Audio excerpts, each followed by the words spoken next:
point on Trump potentially changing his stance on the Iran deal when he gets kind of briefed on intelligence matters, an interesting one, and it probably translates to a lot of different issues that he spoke about on the campaign trail. But the question here is can you put an estimate on the chance that sanctions are reimposed? What's the time frame? And then, I mean, this is kind of, it's somewhat of it's all up in the air at this point. But how does this rank among priorities first day?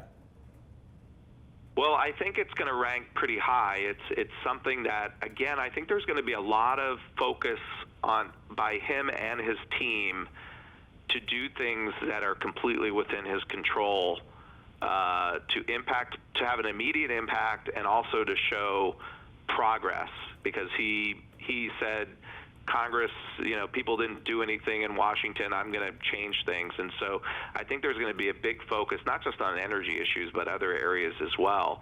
And this is one area where he can do it all on his own. He would also be, thawing relations with Gulf countries who, really feel like abandoned by the Obama team, although I'm not sure that's a big priority of his. But in terms of improving, foreign, relations, that would be viewed positively in the Gulf.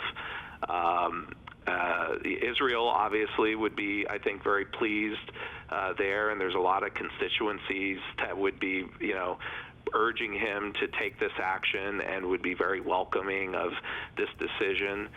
I would also point out that this is not some crazy, Trump thing that he said during the campaign. Pretty much every Republican who ran said that they would abandon the Iran deal. So I think that's important to note. And also, Congress itself has been very, there's been bipartisan and growing support to reimpose sanctions in Congress. In the fall, one of the things the House did before they left for the recess before the elections was to pass legislation that banned the Boeing aircraft sales deal, which I think which was a key part of the deal.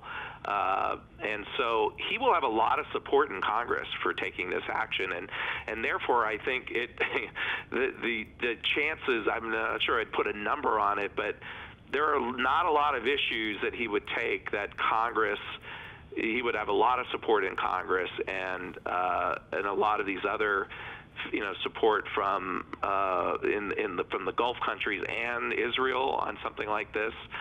It checks a lot of boxes. So I think it's probably it's something that they're going to take a very hard look at, and I think it's got a likely chance of happening.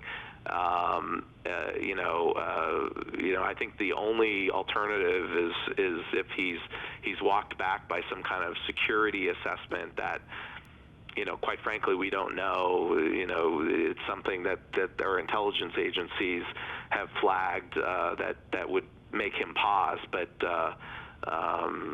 right now, it's just something. The only support for it coming out is from the Obama team wanting to preserve this achievement, and also that the Europeans might not be happy about it. So I think it's an area to watch, and obviously would have big consequences for energy markets.